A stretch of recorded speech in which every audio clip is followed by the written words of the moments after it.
Hello sculptors, my name is Rachel Stevens and I'm the juror for the 34th Rosen Sculpture Competition. And I wish I could be talking to you in person in Boone, North Carolina. But alas, because of COVID-19, I'm in this Airbnb in Missoula, Montana. Please be forewarned, there's lots of construction outside of the house. And yard work as well. So there may be machinic interruptions followed by the loud barking of my large standard poodle, Micah. But with that, I'm here to talk to you about the selections for the exhibition this year. And before I do that, I do want to thank Marianne Redding for inviting me to be the juror for this year's competition. And just want to commend you all for your patience in allowing Marianne to work out very creative solutions to the exhibition in light of the pandemic.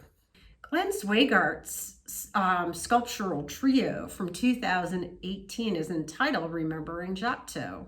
It's made from painted and powder-coated stainless steel and bronze. The tallest member is 104 inches tall, and this sculpture brings to mind kind of an extension of David Smith's work in terms of a lot of the verticality, the totemic quality of these forms, how they interrelate to one another, abstract figures in a landscape, the varied use of the grinder to create shimmering surfaces, coupled with areas of rusted metal and other areas of very bright primary colors. So a lot of orchestration going on here with surface, form, and color. Tom Chicluna's scheme from 2020 is made from concrete parking bumpers and rebar. It stands at 5 feet tall and is 6 by 6 feet at the base. Unlike most of the works in this exhibition, Tom's work speaks to a minimalist tradition in sculptural objects, as well as found objects. It's a more austere, grounded work, seemingly not having the whimsy of many of the pieces I've discussed, which is why I think this piece really stands out. From my perspective, looking at it through my computer window, it's a piece that also might invite interaction.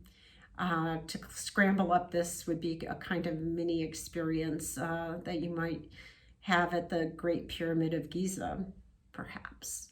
So I'll look forward to seeing this piece as well. Rudy Rudisol's Phoenix is from 2020, and it's fabricated from galvanized steel, milled steel, copper, and paint. It's a very tall piece, standing at 103.5 inches. Its length and width at its base is 17 by 17.5 inches. And the image here is a kind of abstract interpretation of a rooster, very tall and thin in its verticality. It kind of speaks to an ongoing sculptural question as what constitutes form, what constitutes sculpture. The image here speaks so much to the folk art tradition, but there's a very sophisticated approach to form mixed with this kind of really fun folk art sensibility. Hannah Gibran's Light Pulse is from 2018. It stands 11 feet tall and is 3 feet by 2 feet in depth and length. It's also made from painted steel. This is a trio of abstract forms that are clustered together on a narrow rectangular base. The colors are red, yellow, and blue, and these are applied to really bring out different forms within each piece and to create contrast between the trio. Like many other pieces in this exhibition, the work is at once statuesque in its height and its verticality, while being very playful and whimsical. David Boyajian's Unfurling is from 2020. It's welded from oxidized steel, and it stands 10 feet tall by 8 by 5 feet. And this is a beautiful kind of classical image of positive and negative space, curvilinear forms, planar curvilinear forms, just masterfully arranged dynamically in space. This would be a fun piece to kind of mentally insert yourself into, playing, kind of weaving through all these negative spaces. There is a suggestion of a figurative form as well. Very lovely. Wayne Vaughn's work, The Dance, from 2018, is made from painted and patinated steel. It stands 7.5 feet tall and is 4 by 4 feet at its base. The image is of a kind of asteroid or planetary form, or perhaps the top of a medieval mace, precariously balanced on a swooping kind of pyramid-shaped base. And it's that kind of tension and balance of orb to base that really excites me, as well as the populated kind of pimples and spikes protruding from the sphere. This is a piece that I viscerally react to because it's just so active in terms of texture. Charles Pilkey's Steampunk Babylon is from 2020. It's comprised of rusted steel and bronze. It stands 10 feet tall, and at its broadest depth and length is 66 inches. This work brings to mind a kind of machinic reinterpretation of Peter Bruegel's Tower of Babel, but now the aesthetic is turned to steampunk.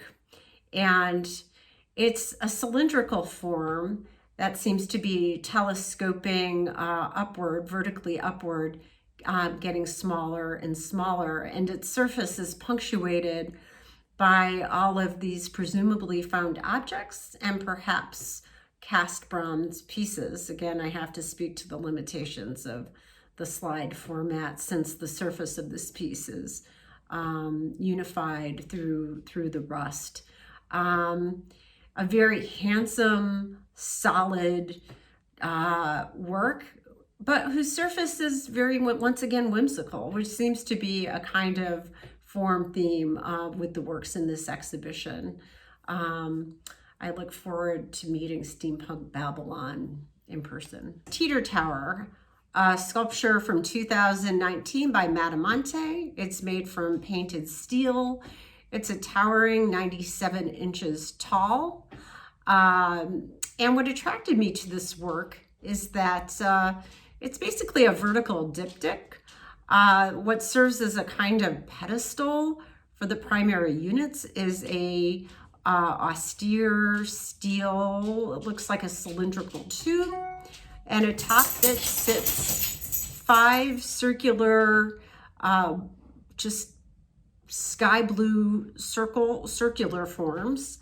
Some have a little nub protruding from their centers, And this is a piece that boils down to a kind of visual music.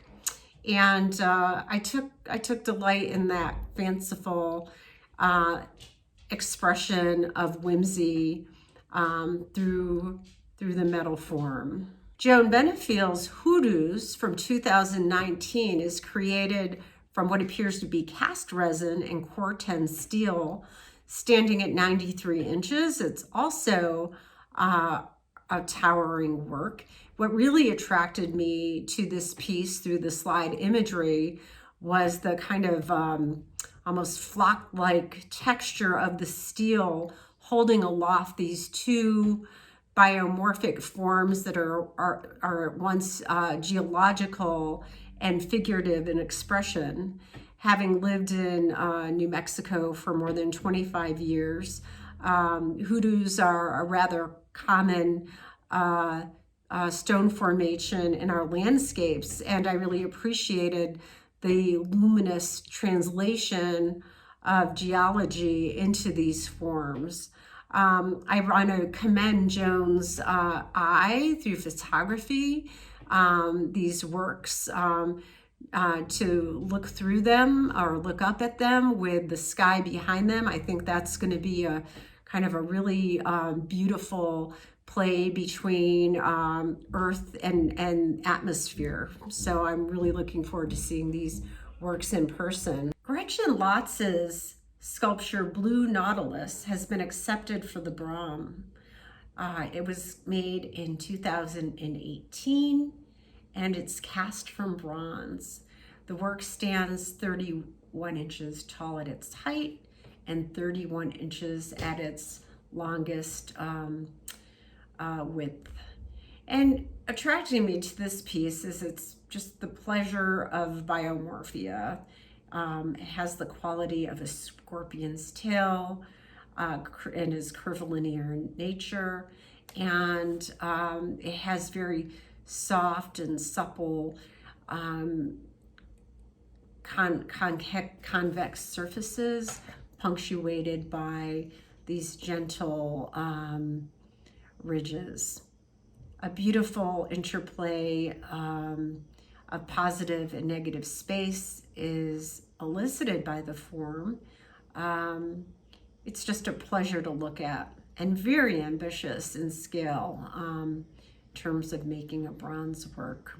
So that concludes this digital tour of the participants in the Turchin Center's 34th annual sculpture competition. I really look forward to meeting all of you in person next year. It takes a lot of just optimism and perhaps some courage to continue participating in life a little bit as we know it. And Marianne and I are so grateful to you all for extending the placement of your works for 2 years, which is great. Sculpture is much happier when it has a home. So life will return to normal. With art, there is hope.